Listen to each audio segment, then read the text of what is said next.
Good morning, students.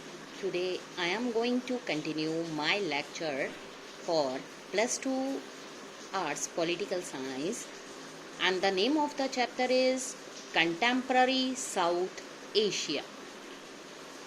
As you have already done about the relationship of India with its neighboring countries like China, Pakistan, Nepal, Bhutan and Bangladesh. Now let us start. We have studied about the conflicts relationship between India and its neighboring country. Now let us start with good relation of India with its neighboring country. Let us start.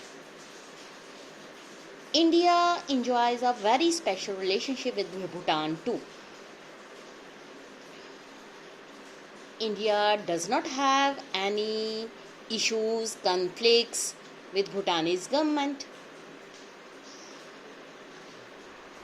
The efforts made by the Bhutanese monarch, Bhutan में monarchy, royal king जो है उसकी government चलती है. The efforts made by the Bhutanese monarch to weed out the guerrillas and militants from northern eastern India that operate in his country have been helpful to India. क्योंकि जो भूटान की government है वो नहीं चाहती कि उसकी कंट्री में किसी तरह की मिलिटेंट्स मूवमेंट्स चलें जिससे इसका इफ़ेक्ट अनदर नेबरिंग कंट्रीज़ पर पड़े. अगर भूटानीज़ गवर्नमेंट ने गुरिल्ला मूवमेंट्स, मिलिटेंट मूवमेंट्स को रोकनी शुरू कर दिया है, अपनी कंट्री में ऑपरेशन चलाए हैं उनको रोकने के लिए, तो ये जो सिचुएशन है इंडिया के लिए बहुत ही ज़्यादा हेल्पफुल है. जो इंडिया है इस time involve in big hydro electric projects in Bhutan and remains the Himalayan kingdom's biggest source of development aid.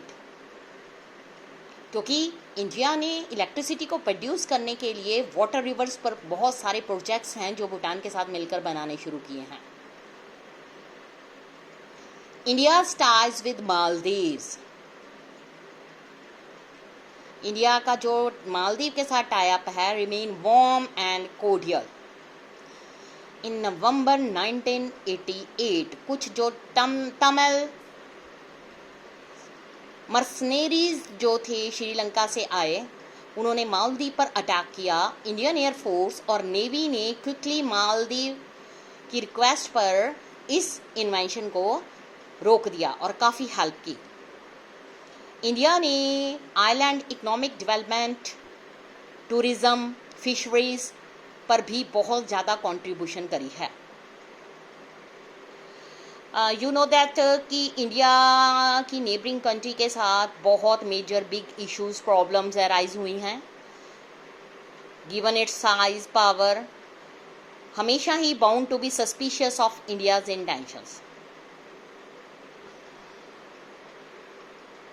जो इंडियन गवर्नमेंट है उसने हमेशा ही ये फील किया है कि उसको नेबरिंग कंट्री ने हमेशा एक्सप्लॉइट किया है. It does not like the political instability in this country, fearing it can help outside power to gain influence in this region. जो स्मॉलर कंट्री हैं उनको ये डर है कि इंडिया जो है रीजनली डोमिनेंट पावर उन पर करेगा. जो ये सारे कन्फ्लिक्ट्स हैं साउथ एशिया, ये इंडिया और इसकी नेबरिंग कंट्री के बीच में नहीं है. Nepal and Bhutan as well as Bangladesh and Myanmar, वहाँ पर disagreement in the past over the migrations of ethnic Nepalese into Bhutan, Rohingyas into Myanmar respectively. ये सिर्फ इंडिया के जो कन्फ्लिक्ट्स हैं इसकी नेबरिंग कंट्री के साथ नहीं है. इवन कुछ नेबरिंग कंट्रीज़ ऐसी भी हैं जो एक दूसरे के साथ भी उनके कन्फ्लिक्ट्स हैं.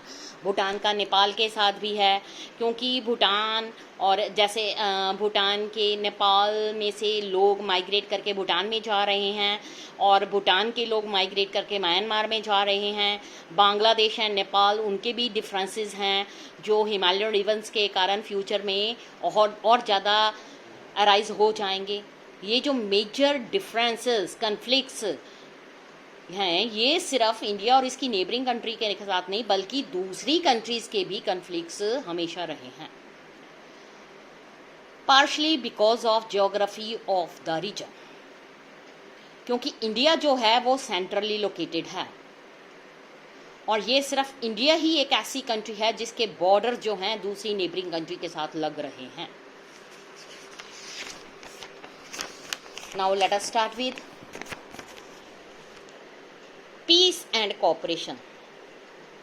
ये क्वेश्चन अराइज होगा, do the state of South Asia cooperate with each other और do they only keep fighting with each other in spite of बहुत सारे conflicts.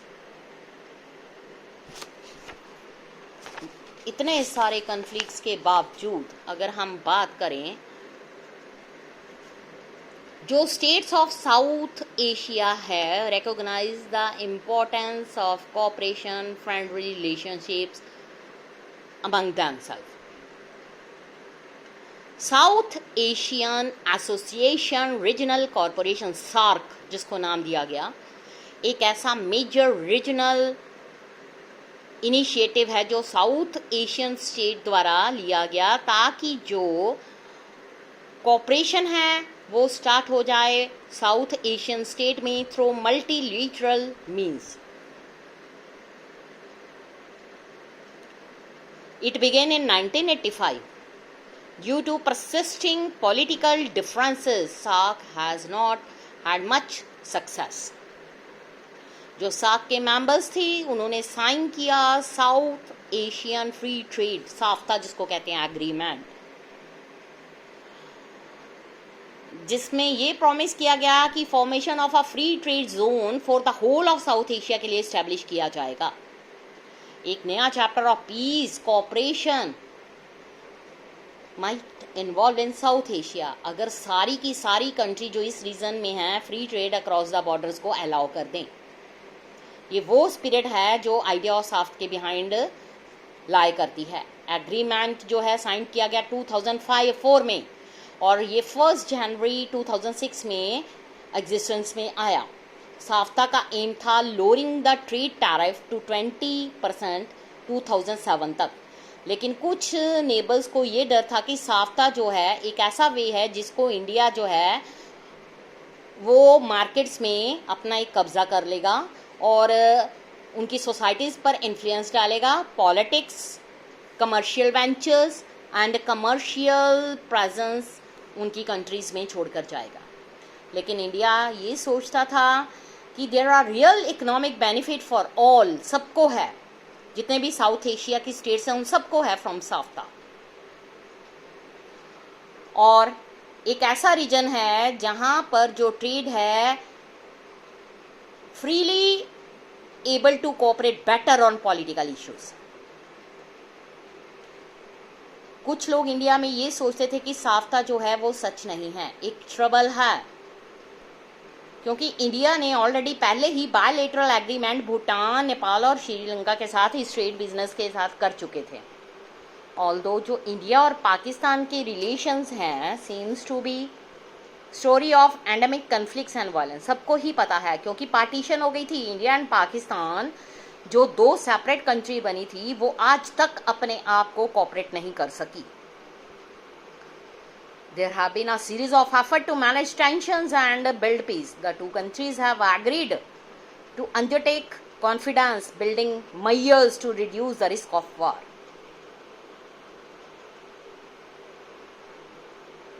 Social activists, prominent personalities, उन्होंने कोलैबोरेट किया, एटमॉस्फेयर ऑफ फ्रेंडशिप को create किया both countries में। Leaders जो हैं कई जगह पर समिट में मिले, अंडरस्टैंड किया एक दूसरे को बेटर और सल्यूशंस को फाइंड किए ताकि जो मेजर प्रॉब्लम्स हैं इन दोनों कंट्रीज़ में उनको सॉल्व किया जा सके।